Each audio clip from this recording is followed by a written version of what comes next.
Beleza. Unidade 2. Pré-história. A gente vai delimitar o nosso tempo de pré-história começando em 2,5 milhões de anos atrás até 10 mil anos atrás. Mais ou menos 10 mil anos atrás, certo? Então, o que marca o início da pré-história? O início da pré-história é marcado pelo surgimento do ser humano no planeta. E aí, como se deu o surgimento do ser humano no planeta? O professor de ciências ele é mais adequado para explicar isso para vocês, mas de maneira muito inicial, muito básica, basilar para vocês, só para que eu mencione isso. A espécie humana é fruto de uma série de evoluções, tá? É um animal que foi se desenvolvendo ao longo do tempo, através de várias mutações e adaptações ao meio em que ele estava, e foi desenvolvendo características que acabaram resultando no que a gente é hoje, tá? Entre essas principais transformações, então principalmente o andar bípede, sobre 2 pés, sobre 2 pernas, e não mais em 4 apoios, com as patas no chão, com as patas dianteiras no chão, no caso. Então andar de pé, com o andar ereto, com a coluna reta, isso quer dizer andar retinho e não corcunda, não curvado, mas reto, de maneira que as mãos ficassem livres, disponíveis para manipular ferramentas, manipular objetos, enfim, quaisquer que fossem.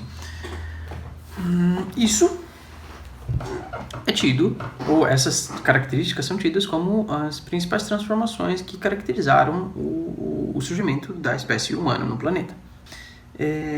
Então, esse é o marco inicial do surgimento do homem, né, e da pré-história, portanto. E quando que a pré-história termina?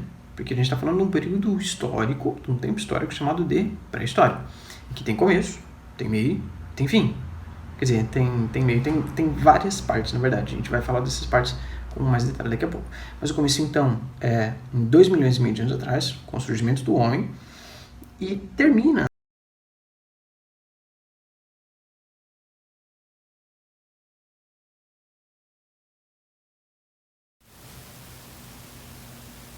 Gente, vocês me desculpem que cada hora tá com uma imagem diferente, eu tô testando as câmeras disponíveis.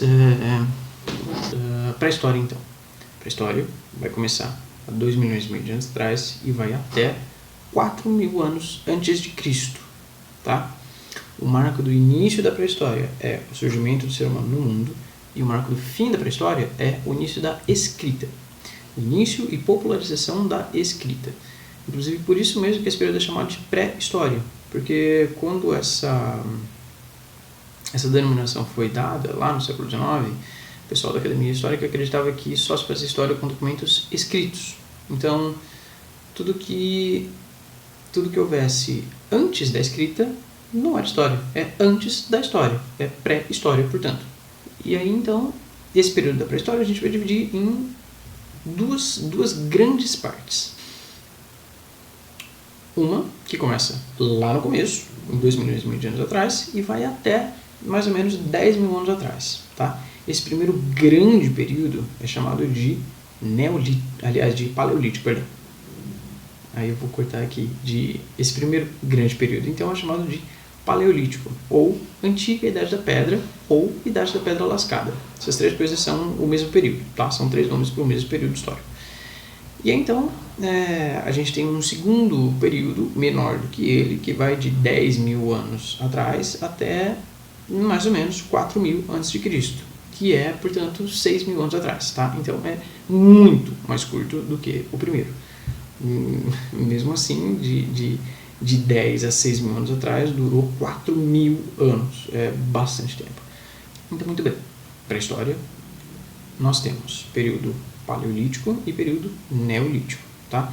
E, na verdade, tem um terceiro período depois do neolítico, que é chamado de idade dos metais, mas ele é um período de transição muito mais curto, tá?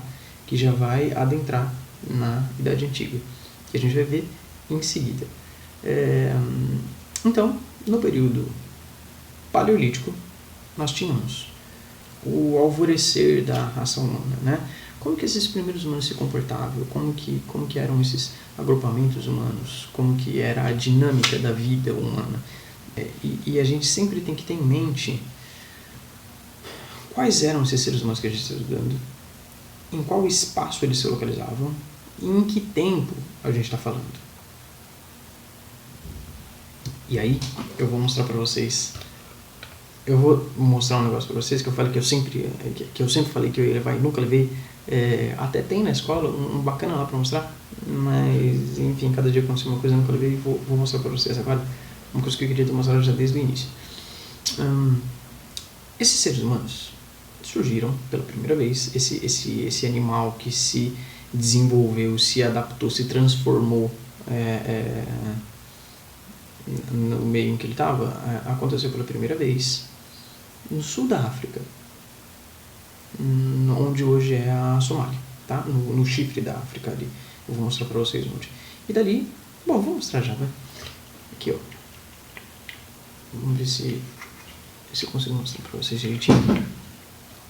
Que eu sempre faço um desenho na lousa, né? Esse aqui vai estar um pouco melhor desenhado para vocês. Estão enxergando a África aqui?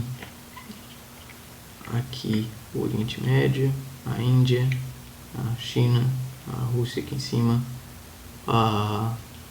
como chama? A Indonésia, Austrália, e aí aqui para esse outro lado a gente tem a África de novo e a América do Sul, América Central, América do Norte, aqui os Estados Unidos, Canadá, tá vendo? Então muito bem. O lugar que a gente está falando é aqui, na África. Então o ser humano surgiu aqui, certo? Tá dando pra enxergar direitinho?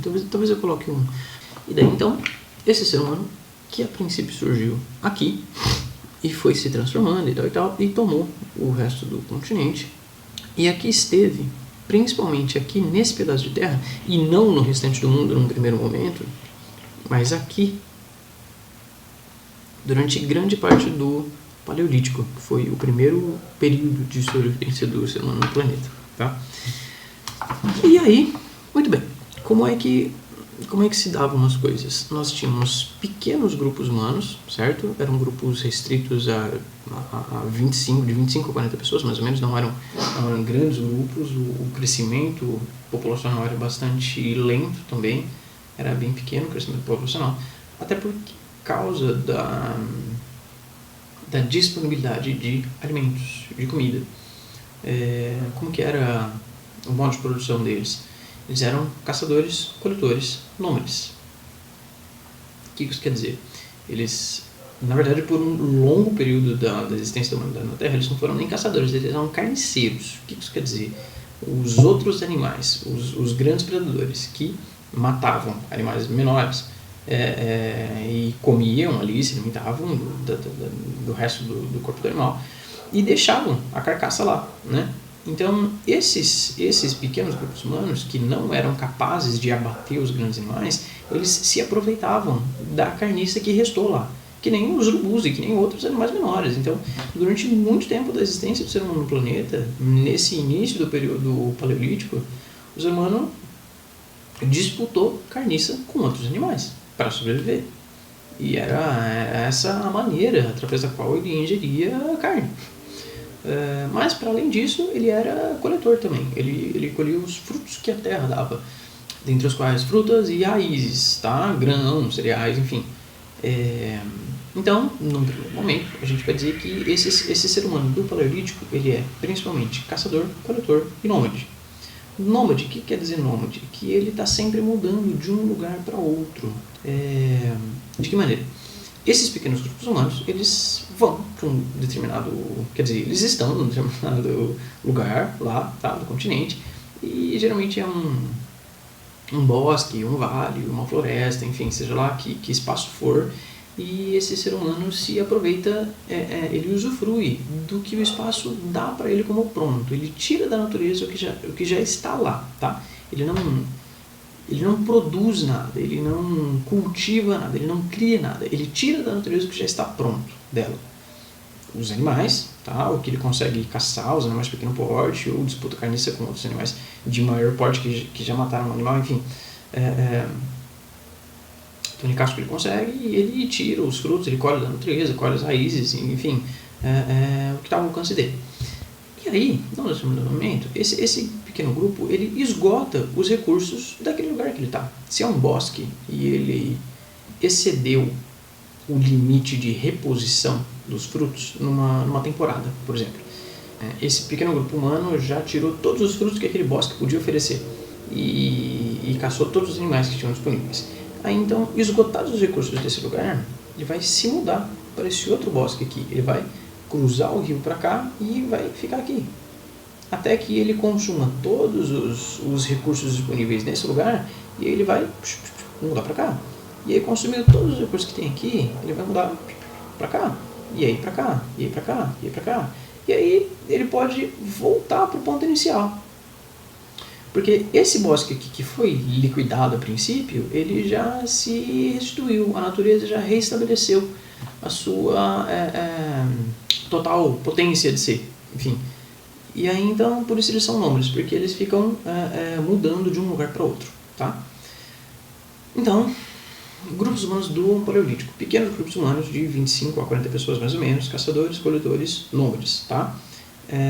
Retiravam o que a natureza dava como pronto para eles. Então, os abrigos deles eram na própria natureza, era nas florestas, nas árvores, nos morros, nos vales, e em cavernas também, para se abrigar, para se esconder do frio, da chuva, das intempéries, do sol forte, dos animais ferozes. Daí que vem então o nome de Homem das Cavernas, porque esses primeiros seres humanos se abrigavam em cavernas, se vestiam com pele de animais e desde o início, quer dizer, não desde o início, mas num determinado momento do período paleolítico, o ser humano já aprendeu a dominar o fogo. E isso foi uma revolução na história da humanidade. Tá? A partir do domínio do fogo pelo homem, ele pôde se desenvolver de uma maneira impossível antes. Porque o fogo ele era útil a muitas coisas. Inclusive a gente conversou bastante sobre isso, sobre as utilidades que o fogo teve na vida do homem. Né? Dentre elas a gente pode citar, por exemplo, o aquecimento. Em dias frios, porque o planeta Terra estava numa outra era geológica. Então a temperatura do planeta foi se alterando ao longo do tempo, ao longo dos anos, dos milhares de anos que se passaram. Tá? Lembrem-se que a pré-história começa há 2,5 milhões de anos atrás, é muito tempo. Então, ao longo desse período, a temperatura do planeta foi se transformando. O planeta Terra era muito mais frio antes. Então, o domínio do fogo possibilitou a esses homens, a esses seres humanos, homens, mulheres, crianças, enfim, se aquecer nos dias mais frios, iluminar na escuridão da noite, afugentar os animais, a aquecer os alimentos, de maneira que ficasse mais fácil de consumi-los, certo? Consumir a carne crua é muito mais difícil do que é muito mais complicado, até pelo próprio trato do que comer uma carne cozida, certo? Esquentada no fogo. Outra característica importante do surgimento e do domínio do fogo pelo ser humano foi que, enquanto eles estavam em torno da fogueira, nos jantares, né, no momento de fazer refeição ou à noite antes de dormir, levantando acampamento para afugentar as feras e tal. Nesses momentos tinha uma galera no mesmo lugar, um olhando para a cara do outro, sobrevivendo ali, né? E aí, nesses momentos, é que eles trocavam ideia. Quer dizer, já tinha um tipo de linguagem inteligível na época. Eles se entendiam, eles se comunicavam de uma maneira.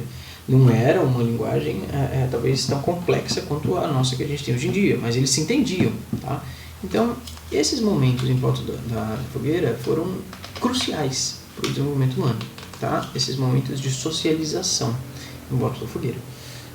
E nessas cavernas em que eles moravam, a gente encontrou...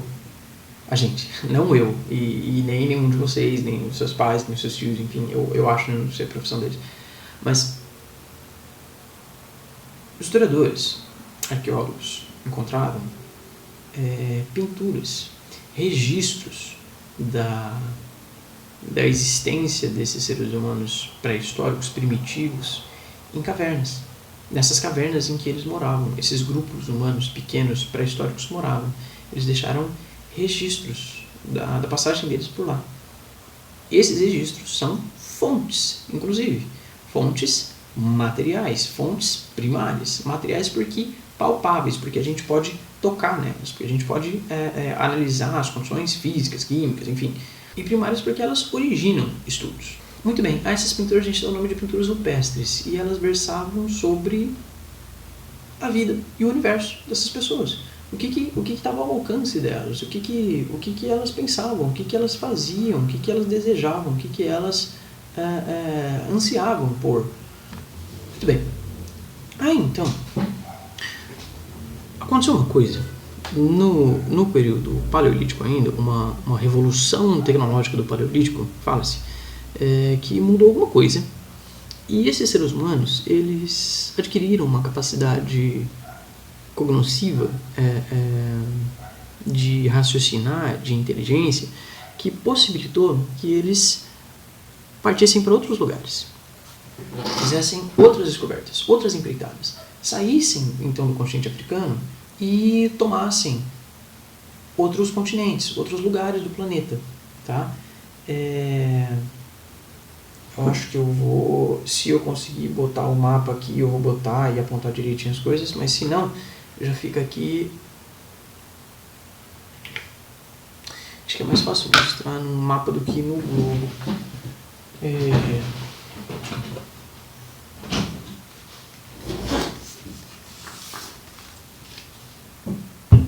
Então, a gente tem a seguinte situação.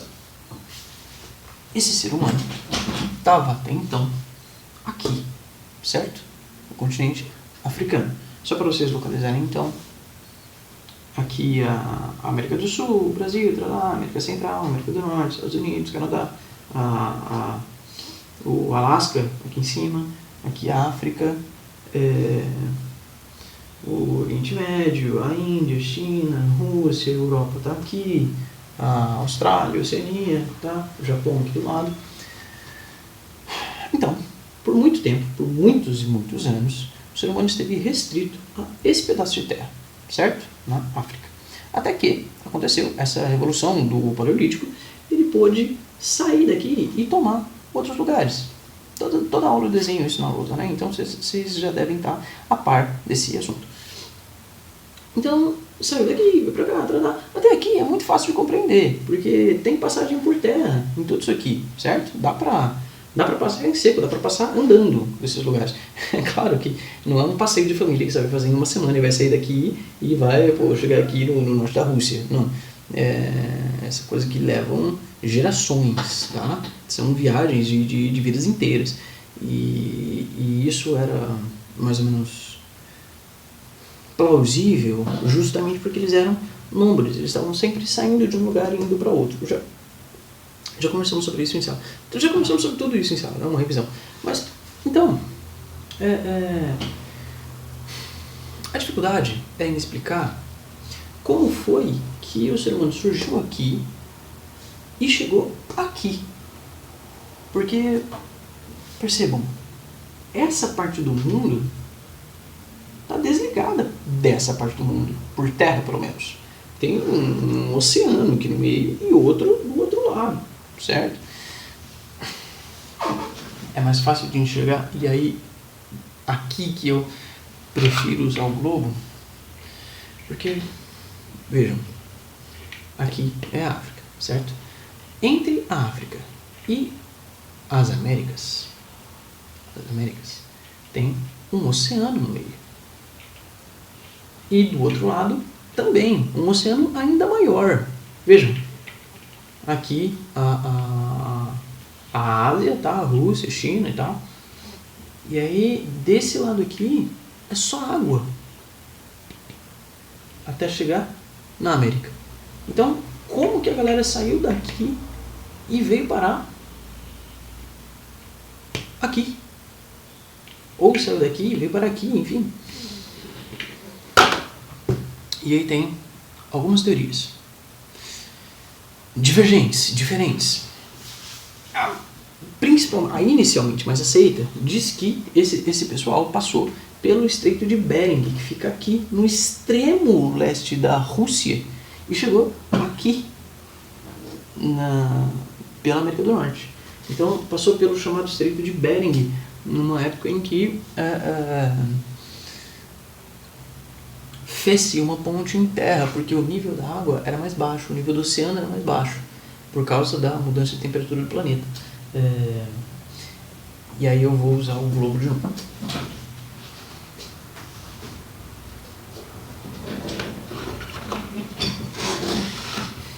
E aqui fica mais fácil de vocês enxergarem. Por quê? Então, pessoal, saiu da África, veio aqui, continente adentro, e o negócio é aqui em cima. Tá vendo? Não sei se vai ficar muito bom. Eu vou tentar o mapinha aqui, se eu conseguir na edição de vídeo. Se não, fica por isso mesmo. E aí eu mostro pra vocês de novo na sala, ou façam o seguinte, pesquisem aí no Google Maps, é bem fácil de ver. Vão só no maps.google.com e aí vocês tiram o zoom até enxergar os continentes e vão lá no extremo leste da Rússia e dá pra ver esse Estreito de Bering. É como se fosse uma ponte mesmo entre a Ásia e a América. Então, uma das teorias de chegada do ser humano na América foi pelo Estreito de Bering, porque aqui em cima, ó, ele fica pertinho, ele quase junta aqui, tá vendo? Então, tá aqui a Ásia, a Rússia, aqui, tá vendo? Que liga aqui com a Índia, a África. Então a turma saiu aqui da África, veio aqui por cima e chegou aqui, na América. Tá vendo? América do Norte e desceu pela América Central, América do Sul. Vê? Aqui o Brasil. Aqui, o Brasil.